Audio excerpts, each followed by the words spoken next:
বিশ্ববাজারে ঊর্ধ্বমুখী জ্বালানি তেলের দাম। হরমুজ প্রণালী নিয়ে অনিশ্চয়তার মধ্যেই সোমবার আন্তর্জাতিক বাজারে প্রতি ব্যারেল ব্র্যান্ড ক্রুডের দাম বেড়েছে 91 সেন্ট। সোমবার বিশ্ববাজারে ব্র্যান্ড ক্রুড বিক্রি হচ্ছে $84.46 দরে। এদিন যুক্তরাষ্ট্রের ওয়েস্ট টেক্সাস ইন্টারমিডিয়েটের অপরিশোধিত তেলের দাম 61 সেন্ট বেড়ে বিক্রি হয় $78.79 দরে। এর আগে গেল সপ্তাহে এই দুই বাজারেই জ্বালানি তেলের দাম 7% বেশি কমেছে।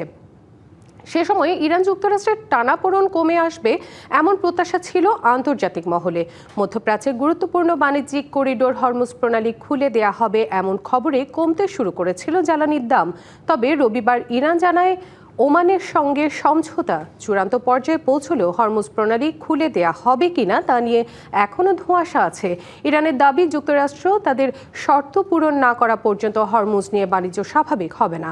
আর এমন বক্তব্যের পরই আবারও অস্থির হতে শুরু করেছে জ্বালানির বাজার।